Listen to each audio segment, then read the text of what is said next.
ఇక్కడ ఉంటున్నటువంటి ప్రతి ఒక్కరు కూడా ఏదో ఒక విషయంలో ఈ కోవలోకి వచ్చేటువంటి వారే. కొంతమంది దేవుని నామము నిమిత్తము ఆస్తిని కోల్పోయిన వారు, కుటుంబాలను కోల్పోయిన వారు, అవమానము నొందినటువంటి వారు, శ్రమలను నొందుతున్నటువంటి వారు, నష్టపోయినటువంటి వారు, బాధలలో ఉండేటువంటి వారు, కన్నీరు లేకపోతే మన జీవితములలో ఎవరికి వివరించుకోలేనటువంటి పరిస్థితుల గుండా వెళ్ళేటువంటి వారు. హల్లెలూయా. ఆయన నామము నిమిత్తం, ఆయన నామము నిమిత్తం. హల్లెలూయా. అక్కడ దేవుని వాక్యం ఏముంటున్నదంటే, అయినా మీ విశ్వాసమును విడిచిపెట్టకండి అని చెప్పడం లేదు. విశ్వాసము లేకపోతే ఈ పరిస్థితుల గుండా వెళ్ళరు ఎవరు. హల్లెలూయా. నమ్మకము లేకపోతే ఈ పరిస్థితుల గుండా వెళ్ళరు. నమ్మకం ఉంటేనే ఆ పరిస్థితి గుండా, ఆ అవమానము గుండా, ఆ నష్టము గుండా. హల్లెలూయా. యేసయ్య మీద నమ్మకము విశ్వాసం అనేది లేకపోతే ఈ కష్టము, ఈ నష్టము, ఈ అవమానము, ఈ ఖైదు, ఈ ఆస్తి కోల్పోవడం అనే కాన్సెప్టే లేదు కదా. హల్లెలూయా. ఇక్కడ అందుకనే చాలా చక్కగా పౌలు రాయిచున్నటువంటి మాట ఏంటనంటే, హెబ్రీయులకు రాసిన పత్రికలో మీ ధైర్యమును విడిచిపెట్టద్దండి. హల్లెలూయా. విశ్వాసం అనేది ఉంది, నమ్మకం అనేది నీలో ఉంది. హల్లెలూయా. అయితే ధైర్యం ఒకటి ఉంది. ధైర్యం అనేటువంటి మాట ఒకటి ఉంది. There is a difference. విశ్వాసానికి, ధైర్యానికి, లేదా నిబ్బరమన్నా ధైర్యమన్నా ఒకటే. కాన్ఫిడెన్స్ అని ఇంగ్లీష్ లో రాయబడింది. Therefore do not fling away your confidence. నీ యొక్క ధైర్యాన్ని విడిచిపెట్టద్దు, పారవేయవద్దు, లేకపోతే పోగొట్టుకొనవద్దు. విశ్వాసం అనేటువంటిది వేరు, కొంచెము తేడాతో ధైర్యం అనేటువంటి దానికి వివరణ ఉంటున్నది. హల్లెలూయా. It's very different. ఒక మాట దగ్గరికి తీసుకొని వెళ్తాను, ఆ మాటలో మీకు చక్కగా వివరిస్తాను. 2 కొరింథీ 1వ అధ్యాయము 8వ వచనములో, 2 కొరింథీ 1వ అధ్యాయము 8వ వచనములో ఏమున్నదంటే, సహోదరులారా, ఆసియాలో మాకు తటస్థించిన శ్రమను గురించి మీకు తెలియకుండా మాకు ఇష్టం లేదు.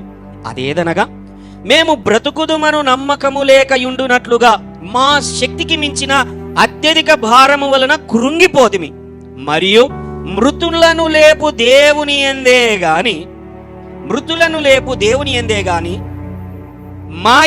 మాయందే మేము నమ్మిక ఉంచకుండునట్లు మరణమగుదుమను నిశ్చయము మా మట్టుకు మాకు కలిగి ఉండెను. పౌలు రాస్తున్నాడు అనమాట. 2 కొరింథీ 1వ అధ్యాయం 8వ వచనంలో, అయ్యా, ఆసియాలో మాకు తటస్థించిన శ్రమ ఒకటి ఉన్నది, మేము బ్రతుకుదమన్న నమ్మకమే మాకు లేదు, మా శక్తికి మించిన అత్యధికమైన భారం వలన కృంగిపోతిమి. మృతులను లేపు దేవుని యందే గాని మా యందే మేము నమ్మిక ఎంచుకుంటున్నట్లు మరణమగుమదనన్న నిశ్చయత మా మట్టుకు మాకు కలిగి ఉండెను. హల్లెలూయా.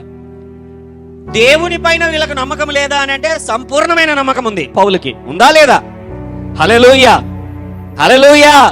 అయితే పౌలు రాయిచున్నటువంటి మాట ఏంటో తెలుసా? ఖచ్చితంగా చెబుతున్నాము, మేమిక చనిపోవడం గ్యారెంటీ. పౌలు ఏమంటున్నాడు ఇక్కడ? అందులో ఉన్న అర్థం అదే కదా. దేవుని పైన నమ్మకం లేదా? గట్టిగా చెప్పండి. పౌలుకి విశ్వాసం లేదా? అద్భుతాలు చేయలేదా? దయ్యాలను నిలగొట్టలేదా? చనిపోయే పరిస్థితులలో ఉన్న వారిని లేపలేదా? ఆశ్చర్యకార్యములు జరిగించలేదా? ఎన్ని చేయలేదా ఆయన చేతుల ద్వారా? దేవుడు ఆయనని పాములు గరిచాయి, కొరడా దెబ్బలు తిన్నాడు, లేకపోతే చెరసాలలో వేయబడ్డాడు, పారిపోయాడు, రాళ్లతో కొట్టబడిన తర్వాత ఈడ్చివేయబడ్డాడు, చనిపోయాడు అనుకొని వదిలిపెట్టేసి వెళ్ళిపోయాడు. ఇక శవాన్ని ఊరు బయటికి ఈడ్చిపడేశారు. ఇన్ని శ్రమలు అనుభవిస్తున్నటువంటి వ్యక్తి ఏమంటున్నాడంటే, ఇక్కడ మరణమగుదుమన్న నిశ్చయత వెరీ క్లియర్. ఈ రోజుతో మా పని అయిపోయింది. హల్లెలూయా. ఏమంటున్నాడు ఆయన? విశ్వాసం ఉంది, దేవుని పైన నమ్మకం ఉంది. అయితే ఇక తను ఆశలు వదిలిపెట్టేశాడు, ధైర్యం కోల్పోయాడు. నిబ్బరం ఉంటుంది చూసారా లోపట. తేడాను వివరించడానికి నేను ఈ మాటలను మీ వద్దకు తీసుకొని వస్తున్నానండి. అర్థమవుతున్నది కదా? There is a difference.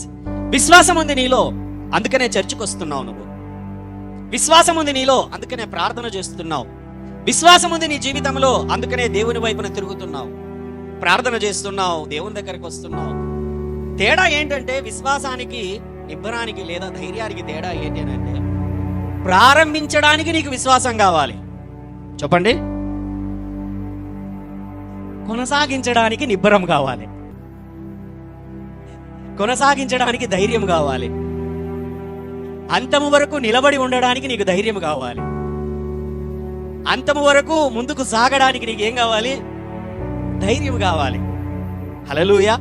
దేవుని మాట నీ యొద్దకు రాగా, దేవుని యొక్క దర్శనము నీ దగ్గరికి రాగా, దేవుడు నీతో మాట్లాడగా, ప్రవచనమియ్యగా, వాక్యములో మాట్లాడగా, హల్లెలూయా, నీకు విశ్వాసం వచ్చేస్తుంది. ఆమేన్. కొద్దిగా ముందుకు నువ్వు వెళ్ళావు, ప్రయాణంలో ముందుకు సాగుతూ ఉన్నావు. హల్లెలూయా. ఒక్కసారిగా పేతురుకు వచ్చినట్లు ఆ యొక్క మార్గంలో ఆ పడవలో నుంచి అడుగుపెట్టి ముందుకు దేవుడు ఏమన్నాడు? రా అని, రమ్ము అని పిలవగానే ఏమైపోయింది? పేతురు వచ్చి అడుగు పెట్టాడు, పడవలో నుంచి నీళ్ల మీద అడుగు పెట్టాడు. హల్లెలూయా, హల్లెలూయా. వెనకలికి తిరిగి చూసారా నేను నీళ్ల మీద నడుస్తున్నా. హల్లెలూయా, హల్లెలూయా. ఇంకొక అడుగు వేసాడు, ఇంకోసారి తిరిగాడు. హల్లెలూయా. ఇంకొక 2-3 అడుగులు వేసి ఏసై దగ్గరికి వెళ్ళిపోతాడు. ఆమేన్. వెంటనే ఇట్లా తిరిగి వాళ్ళ వైపుని తిరిగి ఇట్లా తీసేసేటప్పుడు అంత పక్కకు తిరిగాడు. పక్కన ఏం కనపడింది? గాలివాన అలలు కనపడ్డాయి. వెంటనే నమ్మకం, విశ్వాసం లేదా పేతురికి? విశ్వాసం లేకపోతే అడుగు కూడా వేయడే, విశ్వాసం లేకపోతే అడుగు కూడా బయటికి పెట్టాడే. హల్లెలూయా. విశ్వాసం ఉంది, నమ్మకం ఉంది. ఆమేన్. అయితే ఎప్పుడైతే అడుగు బయటికి వేశాడో, ముందుకు సాగాడో, మధ్యలో తన యొక్క ధైర్యాన్ని కోల్పోయాడు. ఆమేన్. హల్లెలూయా. ధైర్యాన్ని కోల్పోయాడు. కొనసాగించడానికి ధైర్యం మిస్ అయ్యింది.